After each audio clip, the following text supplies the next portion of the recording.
Welcome to Calm Down with James Eade. I'm James Eade, and I'm broadcasting out of Edge Studio in San Francisco.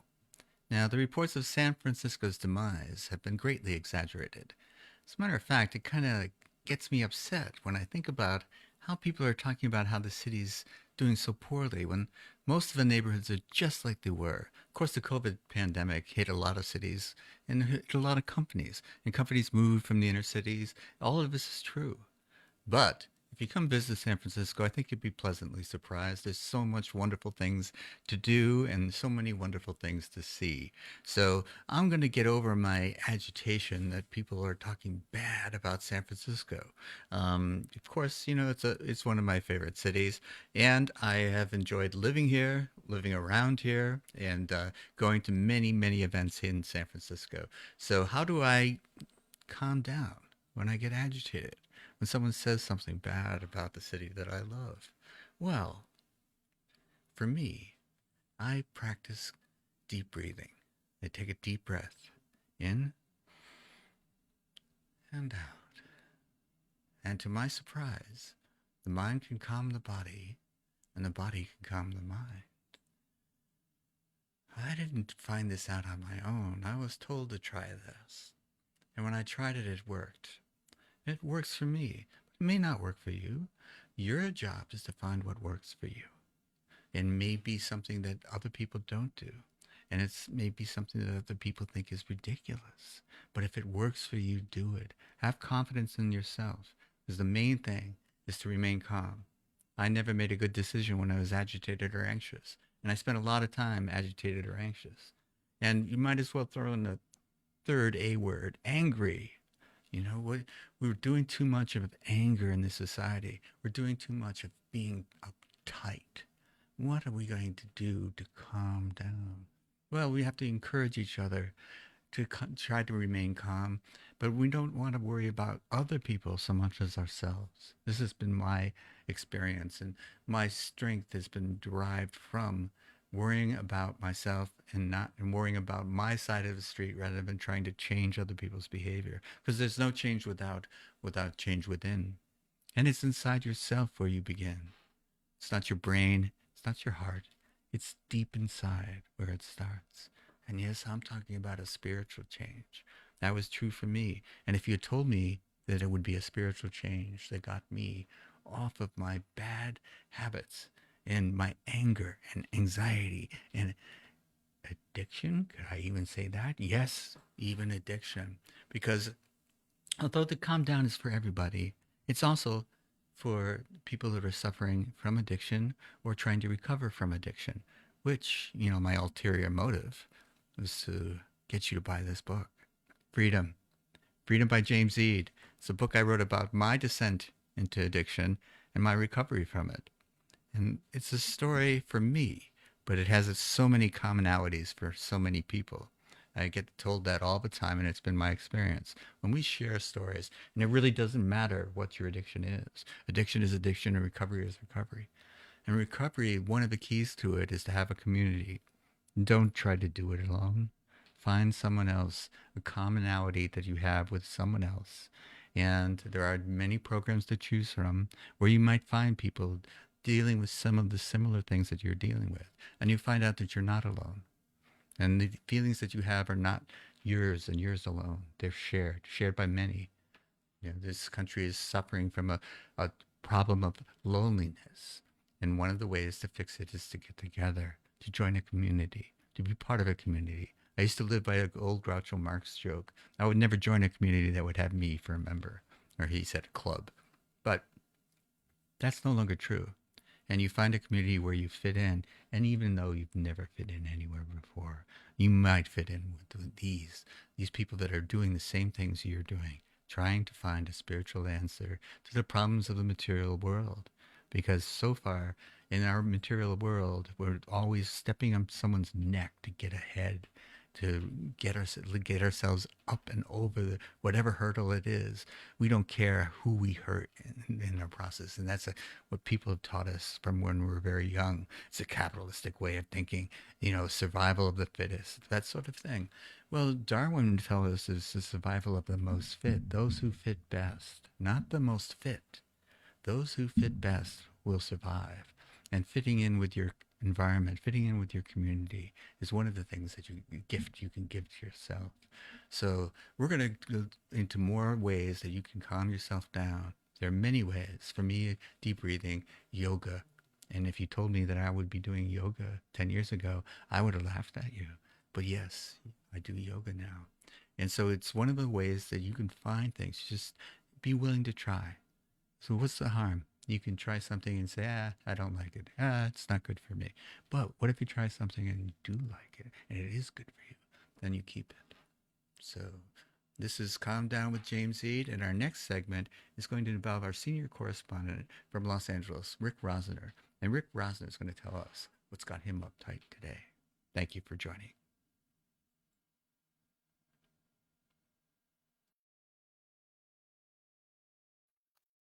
Welcome to Calm Down with James Eade segment with our senior correspondents from LA. And that's Rick Rosner. Rick, hi. Hey. Thanks for joining us again. And I was wondering if there's anything that's bugging you today. If you want to talk. I may have done this topic before, but I don't know because I'm getting older and my memory's not as good as it was. And that is freaking getting older. Specifically, missing the being too old for the longevity revolution. There's a longevity researcher, David Sinclair, who says the first person to live to 150 has probably already been born over the next, but it's not going to be guys our age, most likely, but over the next 50 years, people are going to get, especially like rich tech bros, are going to get all these extra decades of life if they're not killed by the poors, if poor people don't revolt. Yeah. As they have in the past historically. I'm always reminded of my aging and mortality. These are all hair transplants. This is hair from the back of my head, sliced out, planted in the front of my head. So I've been able to keep up with that somewhat. It actually looks better as I've gotten grayer because black plugs, hair plugs, show up worse than when your hair matches your scalp. But still don't like it. There were for a few months, decades ago, I was able to bench with terrible form, 300 pounds. And now I can barely push up 165 on a machine, not even with free weights. Right. I've had some benefits of amazing new medicine. They found a little teeny tumor in my kidney, 1 centimeter, that's a benefit of technology. It used to be, they only found stuff like that when it was big enough to cause symptoms, make you piss blood or something. Right. No, they find these things incidentally before they're dangerous. And they didn't even need to operate. All they needed to do was they stuck a long needle in me, flooded the needle with liquid nitrogen at minus 185, and killed the tumor by turning it into a ball of ice. Right. But they also killed one of my abs. So I don't know. Can you see this? Like, oh yeah, this thing right here is they accidentally froze the nerve that runs. You have 2 layers of abs. You got the abs that run this way that give you a 6-pack if you have a 6-pack. Underneath you have like a bunch of belts for extra support. They killed one of the belts, and maybe I'll get it back. Maybe the nerve will come back. Maybe it won't. But it's just one more reminder that the clock is ticking, and I don't like it. Right. I was just speaking with a woman I know from back east who, we were talking about, and it just came up because both of our mothers are in their 90s, and my mother is still in remarkable health, but she's wondering why she's still around. And I told her that I didn't have a large circle of good friends, but I had deep friendships, and of the 4 that would just drop over the house periodically. 2 moved away, and 2 had they were so selfish that they died on me. That was so inconsiderate. The frickin' pricks. And so now I'm like, at my age, how am I going to make good friends like that again? Probably not. You're not. Plus, everybody's an a-hole now. So like, it's everybody's got a social media crust of awfulness. It's why people don't hook up it's one of the reasons. Like, social media raises everybody's expectations. 100 years ago, they've done studies. You married somebody who lived 4 blocks away from you. Mm-hmm. That was like the average distance. Wow. Now you've got access to the world, so now everybody thinks they're freaking special, and it makes everybody kind of an a-hole. But young people aren't having children, and they're not settling in. Because they're all a-holes, because it's not their fault. It's because social media has taught them that they're super valuable social media presences. Plus they're watching, 800 channels of entertainment. Plus there's a cornucopia. We grew up in a porn desert.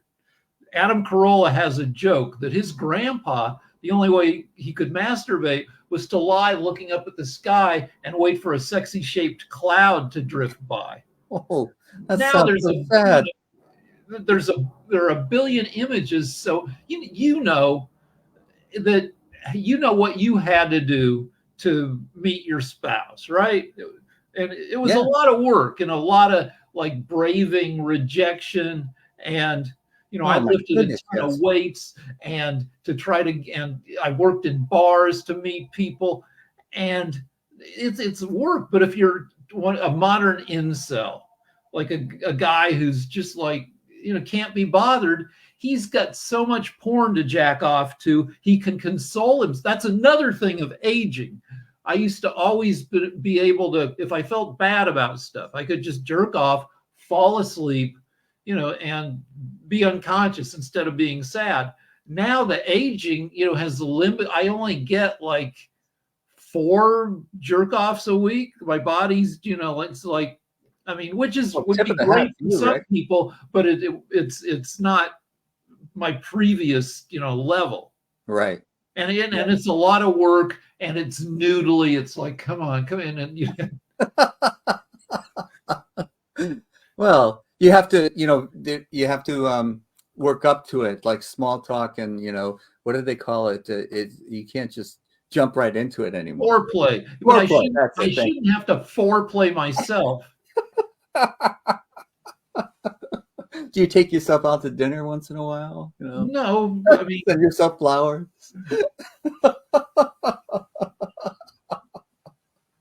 But the idea of getting older, we used to say, with age comes wisdom, but that doesn't seem, from what I'm hearing, like that's a offset that suffices. Well, look at our peers. That's MAGA is like mostly our demographic. Ouch, that hurts. And that the MAGA is not wisdom. Like MAGA, like Fox News is set. I believe that there are whole multi-billion-dollar industries that are designed to target people our age and older who still have agency, who are still in charge of their affairs, but whose brains aren't as sharp as they were. My mother-in-law, she's gone now, but before she was, somebody sold her $30,000 worth of windows. They made a call and said, oh, well, your house needs new windows. And she goes, okay, my house needs new windows. And my wife, there's nothing wrong with her, put a stop to it before it went through. But, Fox News is designed to target those same people. Simple messaging, bright colors, pretty ladies in tight dresses, guys with big square heads and big necks. That's another thing. My neck used to be as wide. It used to start here and come out. It used to be as wide as my head. A lovely, big, beefy neck. Now, it's okay, but it's not the man neck that I. Yeah, you look like a walking headbutt ready to happen. right? Yeah, it was nice. Intimidating. Yeah, people would look at me with my giant neck and immediately think that is an idiot. That's a big dumb idiot. And I loved it. It was Underestimate me all you want. It's good. But the aging thing again, we used to talk about age with wisdom, but what we're seeing, as you're pointing out, is a demographic. I mean, even in the Chess Federation, the governance of chess, which is a very strange thing to bring up, except that I used to do it for 30 years, and it was all aging white males. That's starting to change, but so in the field of IQ, there's fluid intelligence and there's crystallized intelligence. Yes. And fluid intelligence is the ability to think fast and solve new problems, which young people have. But the trade is the older you get, you maybe lose the fluid, but the crystallized is accumulated knowledge. So you can be an old chess player based on everything you've learned. You may not be able to think as fast or as creatively, but you've got this incredible library of moves in your brain. Yeah. You know what's evening that out? Because experience used to be a big thing for older chess players, is that computers have changed everything now. Because, and we don't even know what the computers are up to. Like with the game of Go, the self-training AIs, and in chess, they'll make crazy moves. They're like, what the hell is that? People can't understand what they're doing, but they win off of these nutty moves. Yes, absolutely. You're absolutely right. And commentators in live events would say something like, that's a computer move. Like a human would never think of that. And it's counterintuitive or whatever it is, but the computers don't care about any of that. It's just number crunching. Well, the computers aren't even thinking. They're just like weighing probabilities. Right. And but like, so in the olden days, in the 1300s, you're a shoemaker, your dad was, your kid's gonna be. Right. There's a cathedral that's down the street that's being built. It's been under construction for 200 years. It won't be done for another 200 years. Things didn't change fast. That's correct. In that world, age, you're old at 40 back then. You're right. But age equals wisdom because the landscape isn't changing. Very now good. We double the amount of medical information every 73 days. There's 32 times as much information about medicine at the end of a year from now as there was at the beginning of the year. It's just absolutely right. The rate of change is not just going up, it's accelerating. And so it's the grandma with the remote control problem. We're all the freaking grandma. Right. I used to have my niece help me with my iPhone. I used to be a systems programmer, but some of these apps were just confounding to me. Yeah, I feel bad that I don't play video. The last video game that I was pretty good at was freaking Tetris. Oh, yeah. Tetris. I'm 30, 40 years behind in video skills. Well, what I could do is like move based. Like a game like Civilization, for example, was, the computer wasn't moving while I was thinking. It had to wait until I moved and then it moved. And then, that kind of thing. Okay. So that's the kind of game that I could probably still play. But the games where you have to actually use your thumbs and move and things like that, it's well beyond my ability to play anything like that, even mediocrely. Yeah, which is another part of aging, where I remember I had one grandpa who made it to 96 and a half. And then his dentures broke. And the replacement dentures didn't fit as well. So he lost the enjoyment of eating. Right. And what's left? His eyesight, we've got an old dog here who's got cataracts, and fortunately dogs get a lot of information from other than their eyes. So I don't think she's too bummed out. I'm bummed out on her behalf. Sure. These freaking dogs. All right. I could do a whole, calm down segment about how it's bullshit that pets only live to 15 if you're lucky. I know. Like we've bred for everything but longevity. And that's a little tougher to breed for, but it's doable. So do you think you could be frozen, and then when this is optimized, then unfrozen? That's the best bad bet there is right now. If I had to do something in the next 2 months, that would be the only thing available, and it's crappy. I mean, it's better than it was. There's a company called 21st Century Medicine that has frozen a rabbit kidney, which is, I don't know, maybe this big, I don't know, and revived it. And they don't freeze it, they vitrify it, which is making it cold so fast that water crystals can't form, because water crystals are like knives. So if you freeze something slowly, all these knives form and they slice your cells to heck. Right. But the whole vitrification process is they take out the water before that can mess you up. They replace it with glycerin and then maybe some other stuff. It's a many-step process. But they can figure that out.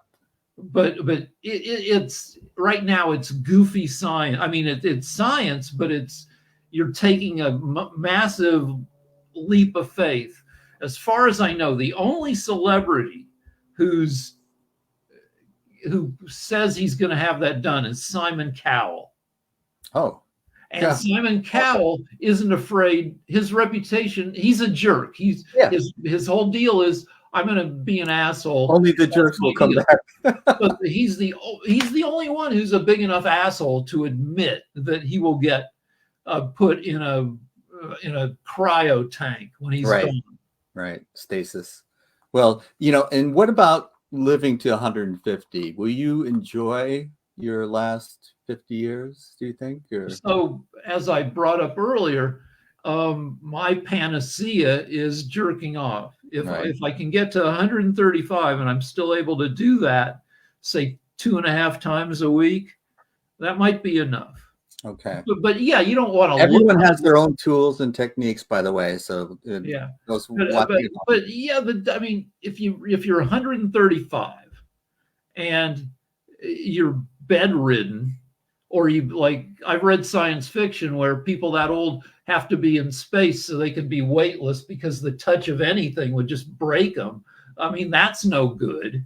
No. Except, I don't know, even if you're totally breakable, you can still have the VR goggles and picture yourself as a younger person. But yeah, but the part of the deal of living to 150 is your health they call it falling off the table. I think we've talked about where you're healthy, dead. Instead of healthy. You don't dwindle. Yeah, you want to fall off. You want to, it's health span as much as lifespan. But of course, like the medicine that lets us live to 150, that we might be able to get in 2040, 2050, should also let us, be healthier. Let us look, if you're 128, maybe you can look like you're 78, but weird. I'm thinking like replaceable parts, like machine. You're mostly machine rather than human. That would be great. And that if you can do that, if you can have your brain scanned and just download it into virtual space, then you don't need to worry about having a physical body. Though that would get old, because if you've been in the metaverse, it's crappy now. Yeah. And all the technology, that's another topic for bitching about that. Right. We never get wonderful technology. By the time we get it, it's always a little crapped up. Like we loved our iPhones for how long? A year? And then it's like, yeah, it's a swamp of they were the greatest thing since sliced bread. Right, but everything kind of gets Blade Runner. Blade Runner is the dirty future where the capitalism kind of pisses all over everything and makes it grimy. So I forget I lost our chain of discourse here. Well, what we're talking about is the effects of aging, and my losing friends. Your your neck is no longer what it was, not so impressive. And these things seem to me right now to be inevitable. However, we're talking about a not too distant future where it isn't necessarily inevitable. And we're a little bit jealous that we're too old. Is that a recap? Yeah, I mean, we've benefited. I've benefited from modern technology. You certainly have to. Hair transplants, getting a tumor like frozen instead of getting cut open, having it detected before it was dangerous. Right. But there's all this amazing stuff in the future. Yeah. Like that you, for 50 grand or 75 grand, you have a pig and it's genetically twinned to you, and they grow you a new kidney or a new liver or a new heart, or I don't know, maybe a new frontal lobe. Well, scrolling across the bottom of the screen is a way to contact us, info@airu.tv. And if you, I'm saying this right now because I don't want the PETA people to use that to contact me. Because we're not going to grow. So, I would feel bad for the pig, but maybe the way, like they've been able to grow an ear on the back of a mouse. Like they've grafted cartilage. So maybe when the pig grows a kidney for you, that can be your personal pig, and they just use it for whatever, and it gets to live a mostly happy life, and occasionally they stick some genes in it and it grows an extra organ for you, but meantime it's enjoying a very happy pig life. Yeah. Okay.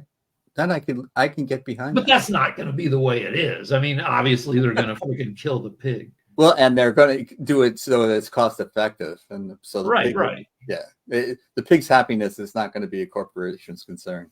No. All right, Rick. Well, thank you so much for telling us a little bit about your agitation, and we know what you do to calm down. I also go to the gym a ton. Yes, you told us. And I don't do the other thing at the gym, which would get me arrested. That's okay. With age comes wisdom.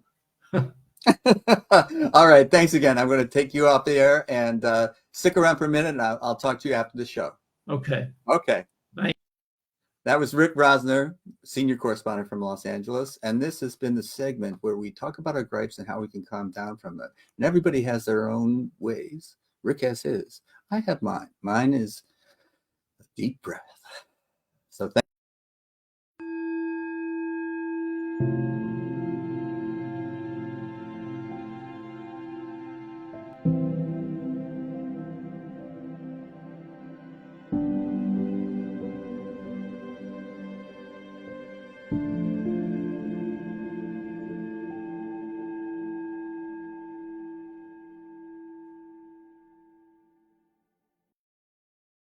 Hi, welcome to this segment of Calm Down with James Eade. I'm James Eade, and we're working today on the niyamas. In this segment, we're going to talk about tapasya. And I can't tell you too much about it. I know a little bit about it, but I'm going to bring in our specialist, the yoga teacher and yoga therapist, Yudisthira. Thank you for joining us again. Good morning, Jim. Thank you. Yeah, it's great to see you. What I know about tapasya is the English translation. I got a cheat sheet here that says austerity. How does that sound? Well, that's a great place to begin about what tapasya is and isn't. All right, so I'll let you go. You Sure. tell us what it is. And if you want to tell us what it isn't, that would be a longer. Well, we might not have time for that. Well, hello, everyone. I want to sort of, piggyback on what Jim sort of added as the introduction, and to say that the practice of tapasya and that English word austerity, unlike last week's niyama of santosha, santosha lines up usually with contentment, and that's not far off. But with tapasya, austerity it absolutely does not work for most Westerners. I just honestly think they could have done better, whoever they are. So let me sort of begin with that and say that the practice of tapasya, the word tapas is actually the word that refers to friction or heat. And so it is that the practice of tapasya is a practice of taking friction or resistance and turning it into positive energy, turning it something that's to our benefit. And, the word austerity, it just doesn't ring, it doesn't sound comfortable. Like if I say to you that my life is very austere, that doesn't make you sound like I'm very happy. It makes it sound like I'm suffering. And tapasya is not about suffering. And so we'll sort of explore it from that point. Austerity tends to make it feel as if my life is difficult or challenging or uncomfortable. And tapasya is none of those things. However, each of those, difficult, challenging, uncomfortable, could be a starting off point. Perhaps many of us watched the Olympics, and the diving competition is always fascinating because it combines certain skills. But there is the way in which they come out to the end of the board, and they use that board as a way of providing energy that will, first of all, there's a downward pull of gravity, but then there's the upward push of the board. And the board and the way that the divers use it is very much like tapasya. And I need to give you a disclaimer and say that tapasya over the years has been my most favorite of the yamas and niyamas.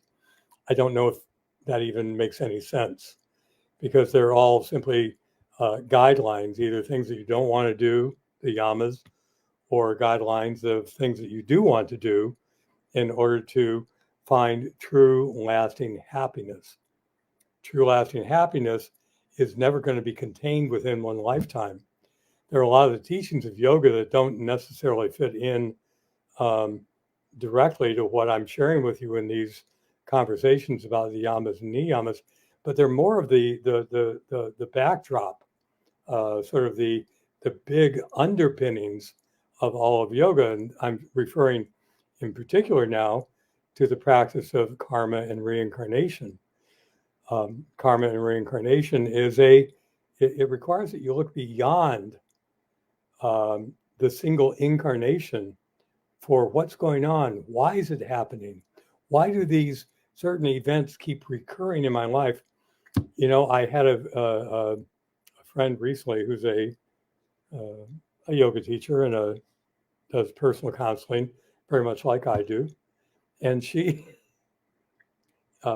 wrote to me and said, I can't talk right now. We were going to talk. I can't talk right now because I need to talk to a friend who's so enthusiastic about a relationship that he's about ready to get into. And he feels like this is finally the one, even though that my friend could see clearly and objectively that this relationship that this other person was going to enter into was pretty much the exact same situation that he had just gotten out of, which led to great suffering.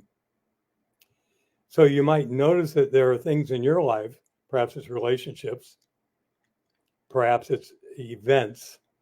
For example, a tendency to be involved in automobile accidents, something like that. Or a recurring situation where at a job, you keep running into the same problem over and over and over again. So these situations that are challenging, that cause friction, are not meant to cause a suffering. They're simply an opportunity for us to convert that suffering, that discomfort, the friction, into something positive. I drive an all-electric car. It's a little car. It's a Chevrolet Bolt. It's not a very fancy car, but it has a setting on it, which is really, really cool. And that setting is called resistance. And that's what Tapasya really is about using resistance in your life as a way of creating energy that you can then use to expand your sense of who you are, expand your sense of dominion, expand your sense of what you are able to accept and then be at peace with. Now, I don't know if you watched last week's talk that I gave on the topic of Santosha, but so I just sort of brought these two things together, and it's a good practice. Santosha, acceptance, and then contentment is necessary before tapasya can actually take place. Tapasya means that we were able to convert that which is challenging into a blessing, into a positive reality for us. When I'm not teaching yoga or practicing yoga therapy, I'm also a science teacher. I teach to kids who are second grade all the way up through 8th grade. And I love teaching science, and it's fun. The original chemists were called alchemists. And we've all seen pictures of, they tend to be in sepia tones of these people in strange hats and strange robes and strange vessels and things being heated and poured. And the alchemists had a single goal back around the 12th or 13th century. They began to have this idea, because gold was very valuable, still is. And the idea that you could take a base metal, something that was easily gotten. In that case, it was lead. Lead was an easy ore to refine and to purify, and then you could use lead. So lead was plentiful. And could you turn lead into gold? And that was the quest of the alchemists for centuries, quite literally, to turn lead into gold. And while, of course, that was a foolish quest, from our standpoint, at the time, it looked very reasonable. Now, for us, I'm trying to steer myself away from where I was about ready to go, which was that the alchemists found a way through all their missteps. They found a way to actually coat base metal with other metals that looked like gold. It wasn't truly gold, but it was in fact something that could look like gold. So you might have lead in the middle, but on the outside you would have brass or copper, something that was shiny and pretty. But if you cut into it and if you scratched at it, you'd see it wasn't really what it was presented to be as being. So tapasya is essentially the way in which we in our daily lives can take something that is given to us and turn it into something that is of great value, even though at first it appears to be something that we didn't want, something that was difficult. I mentioned that tapasya is my favorite niyama, and it's true. And it's very much like this. If you are able to step back and you view, for me, I can have many different ways of saying God. I can say Heavenly Father, or I can say Divine Mother, or I can say my beloved friend with a capital B and a capital F to really make it distinct. But tapasya is very much like this, is that, if you think about when you were growing up, your mom or your dad cooked a favorite dish and you always looked forward to it, and, I look at tapasya as being one of these gifts that Divine Mother has given me, and I get to enjoy it. I get to enjoy it, not because it is necessarily the easiest thing to chew or has the best flavor, but it leaves me feeling afterwards light. I don't feel heavy. I feel expansive. I still feel like I am positive. I don't want to go take a nap. And so Tapasya is very much like that. I'm looking at my notes over here. So Tapasya is grounding. I mentioned the word friction. When you're on a yoga mat, this goes back to last week's talk as well, that when you're on a yoga mat, you have a control over this little bit of real estate. The value of a mat underneath you, and by the way, there's a whole line of yoga mats that are called tapas mats. I think it's a brand name, but it's a good name. And it refers to using friction, that is the resistance of the mat, that allows you to be stable and steady, to expand yourself into a warrior pose where you're really manifesting the power of the divine that flows through you, or where you're coming into a standing backward bend and where your heart's wide open and you do it with confidence and faith. And so the mat gives you the stability, the resistance to make that sort of thing happen. In daily life, in science, in physics, resistance is used all the time to generate power.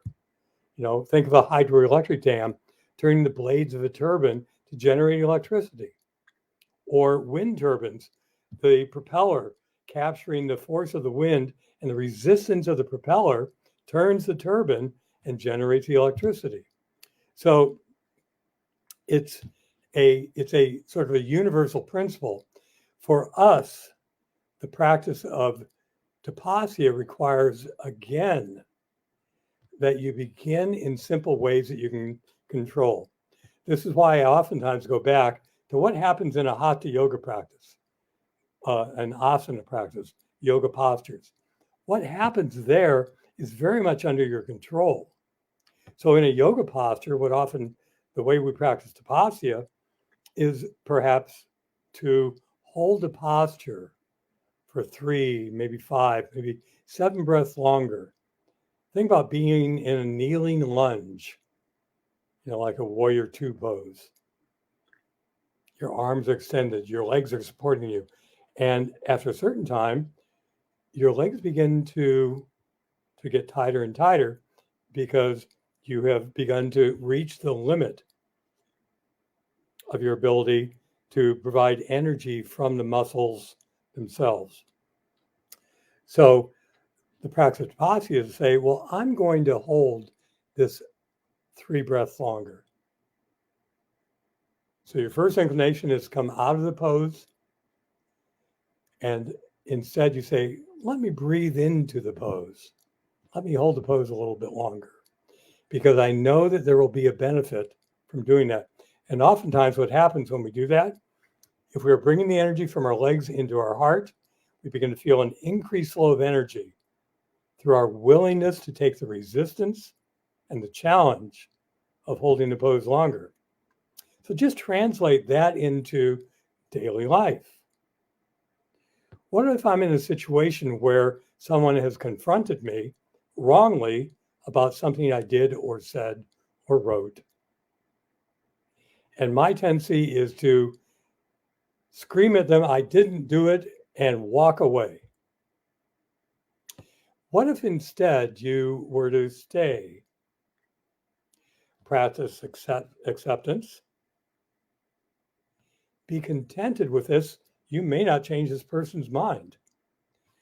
But then, instead of walking away, saying to that person, this might be true.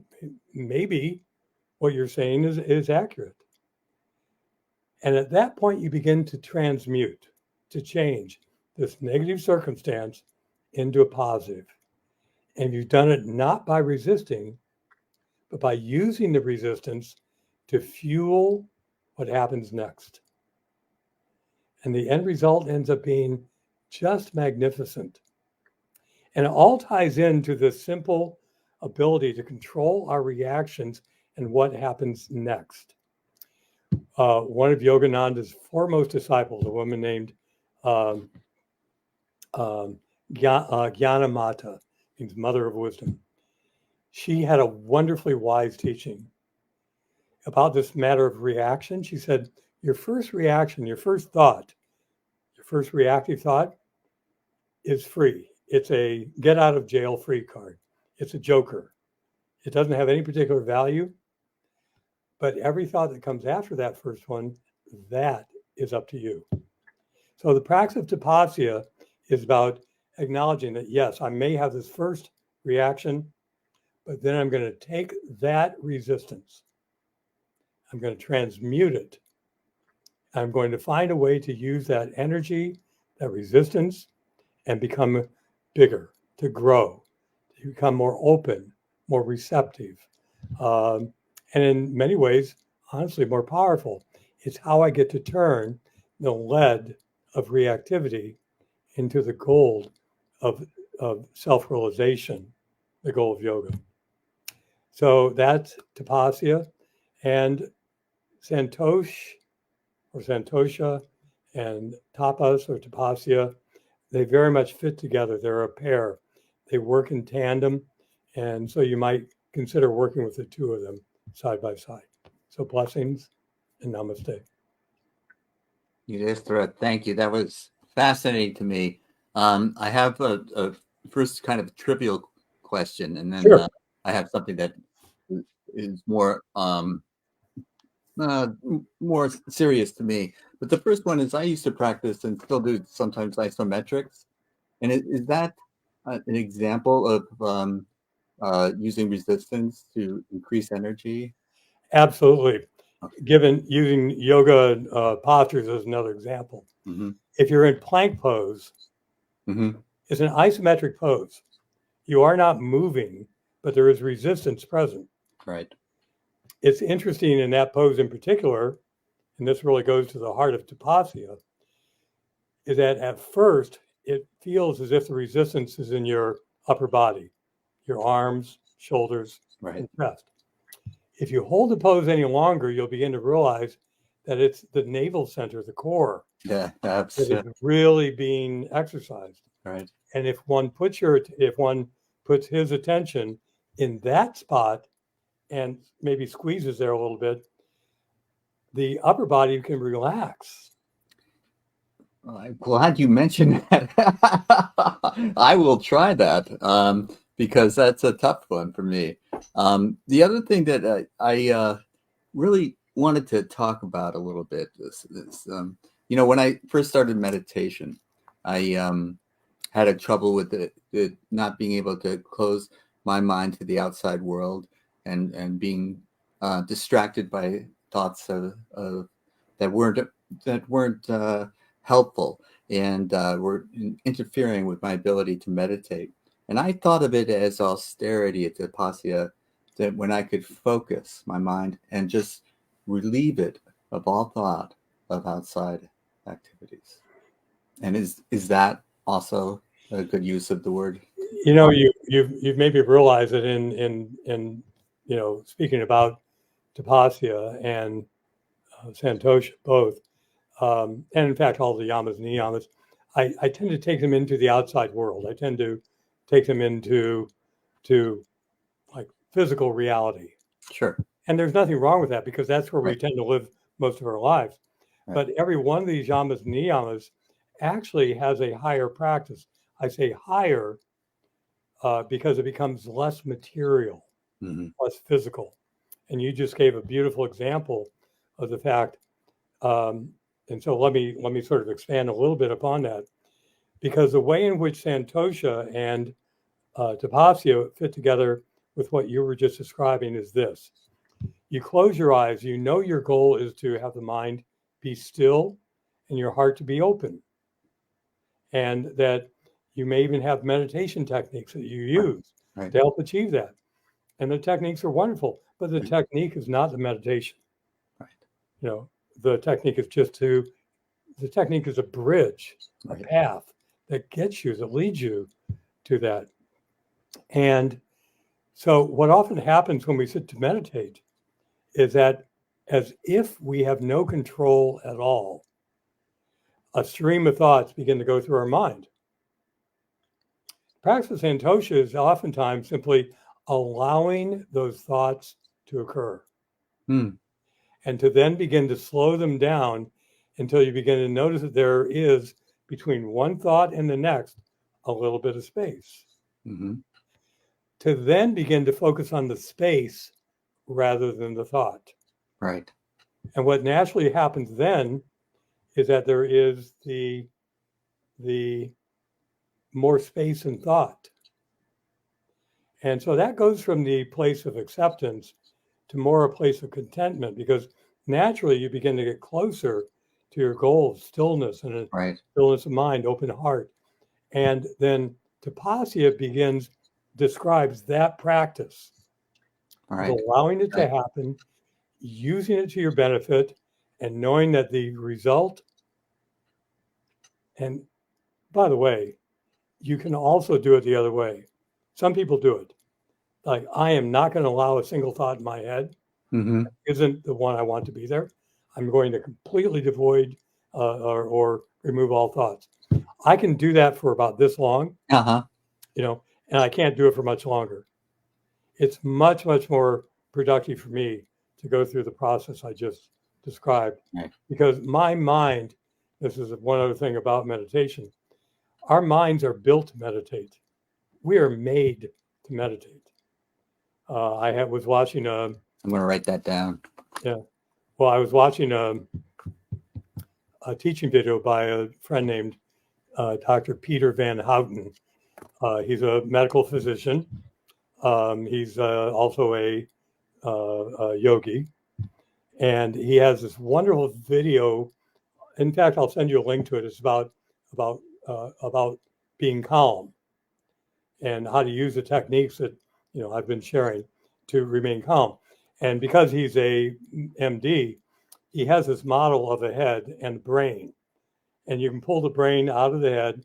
You take the different parts of the brain apart, and so what you find is that you pulled apart the amygdala, and it looks like a baby brain. Uh-huh. It looks it's got two parts, but it is not capable of anything that's conscious. It reacts. Yes. Reacts. Right. It saves you. You survive because of it. And it's a good thing. Yes. But up on top of that is all this big part of our brain, which is where the conscious part of our life goes on. We process what's going on around us. But in meditation, we bring our attention to the point between the eyebrows. And we are naturally built to move energy from the medulla at the base of the brain through the conscious part of our brain and forward. Right. And when we get good at it, it happens more naturally through practice. Absolutely. No, I can, from personal experience, just testify to that. And the other thing that I always had an issue with contempt prior to investigation, and it was true for yoga. When I thought about all these poses, it just helped my flexibility. But one of the things, and I think this is about Tapasya, so I'm going to ask you if I'm accurate about saying that. I learned that I could channel the energy in my body through yoga poses, and I could make the energy could be inward and upward directed. And this ability to be able to channel or focus the energy to move it within my own body was a remarkable insight for me. And your observation is obviously one that you've experienced yourself, mm-hmm. which is the way that all of yoga works. Yoga is there, I will, within my fellow teachers here at Ananda, I will sometimes, we will oftentimes have social events. And so I went to such an event this weekend, and there was a lot of people who were there. Over half of them had nothing to do with Ananda. We just all happened to be together at a dinner at a farm in Half Moon Bay. And so we were sitting with people that we didn't know at all. And so I was sitting there, and people were asking about Ananda and about yoga, and I was just sharing with them in a way that I thought they would be receptive to. But afterwards, in talking with some of my friends, they said, "What were you talking about?" I said I was proselytizing, and which was only funny because of the fact something we never do. Right. We never proselytize because yoga has to be experienced, and people have to be ready for that experience. Yes, I agree. So the thing about a yoga posture is that it's very much, because my mind works in science and sort of this esoteric way at the same time, that I think of a yoga posture as simply being almost magical, the way in which if you put your body in a pose, hold it, relax into it, that a particular signature of energy will begin to flow through you. And that flow is unique, but it needs to be experienced. And then, and this is the nature of Ananda Yoga, when we come back to our center, we pause. That energy comes back to your center as well. And it will naturally, if your attention is put here, come up here. Right. So the energy naturally comes inward and upward. Yes. And the very front part of the brain, and you can measure it on equipment. I bet. Electrodes up there. Yeah. The blood flow, the energy begins to become increased to the prefrontal lobes of the brain. And that's where we begin to stop thinking of ourselves as individual, where we stop thinking about ourselves as needing to react or respond, where we are simply wide open. And so what you're describing is in my experience, very true and very accurate. And it's also, and this is important, it's intentional. Yes. Yeah. It doesn't, it can happen spontaneously. Oh, I'm sure. Yeah. But I think a lot of people have had an experience of being in a particular setting in nature, often at the ocean, right, where you just get the sense of sudden, like the sense of you being separate drops away. Connectedness. Yes. Yeah. And the sense of being part of everything right, automatically arises. right. Well, why does that not happen all the time? Yeah. And because once connected, we're always connected, but I spend most of my time feeling disconnected. Exactly. And there you go. And so, but these practices have been making me feel connected more than I ever have. And also, if I feel connected first thing in the morning, when I do the things that I need to do to make me feel that connection, then whatever time during the rest of the day, if I'm anxious, agitated, whatever, I know I've done it once already. I can get connected again. And that is confidence. And I have this ability now to restore myself to that same feeling. And that feeling makes all the big stuff look like little stuff. Well, this is actually a great sort of stepping off point into our next and final niyama, which is that of self-study, is the way it's usually put in English. Oh, I looked at my cheat sheet. Okay. I can't pronounce it, so. It's Swadhyaya. Oh, there you go, Swadhyaya. Of course. So I will see you back then. All right, and I'll look forward to it. All right. Thanks again. I will just remove you and say goodbye for now. All right. Bye-bye. Well, that was Yudisthira teaching me about the niyamas, and I hope that some of the viewers also learned a thing or two, because as far as I'm concerned, the things not to do are important, but the things that you should focus on and try to do, well, to me, that makes a lot more interesting life. Thanks. Thanks.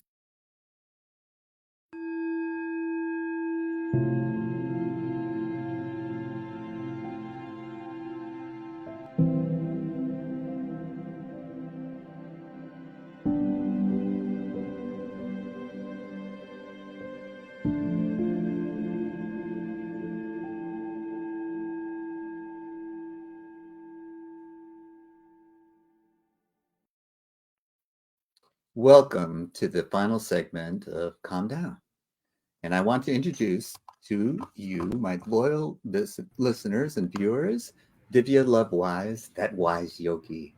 And I would like you, at the end of every show, I'm a little bit agitated and worked up and all that kind of stuff. And I was wondering if there's something that you could do to calm me down. could you just say goodbye to us in any way that you see fit? Sure, I would love to. I will take off and let you do that. Thanks again. Okay. Well, bring yourself into a comfortable seated position, feeling your feet on the floor and letting your hands rest in your lap.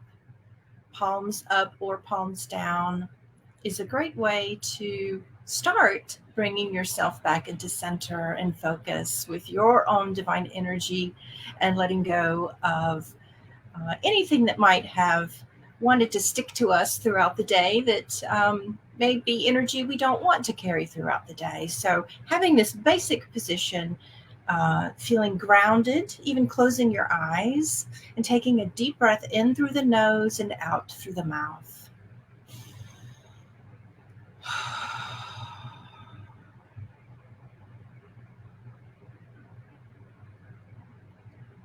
And one of the ways we can bring ourselves back to center is observing with our senses what we can feel, the temperature of the air in the room,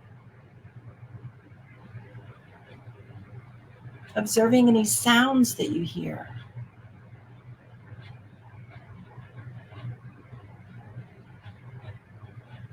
Noticing any smells in the air.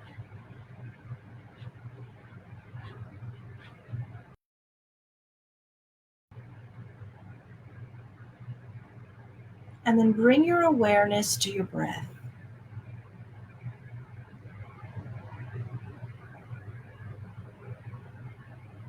As though you're watching it from the inside out.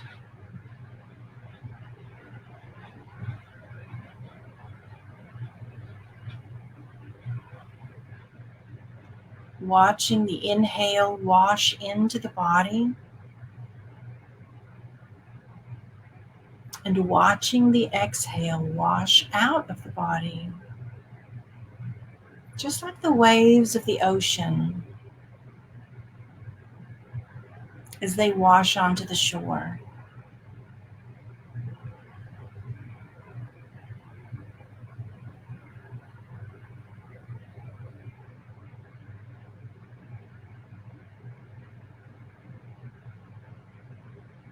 And if you find your mind still wandering, you can even place one hand on your lower belly and one hand on your heart so that you can feel with your hands this breath washing in and washing out.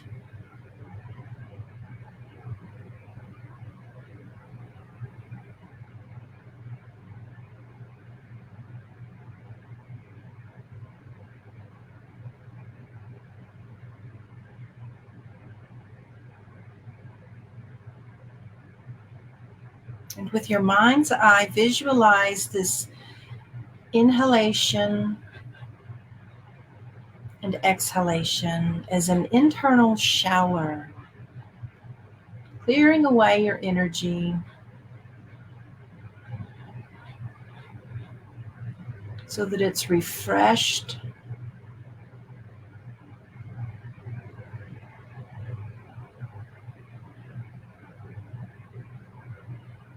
it's rejuvenated,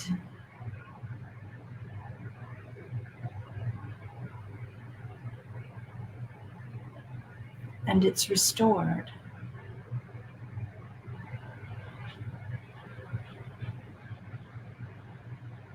Releasing your hands into your lap, just give yourself a few seconds of pause in this return to peace, enjoying it.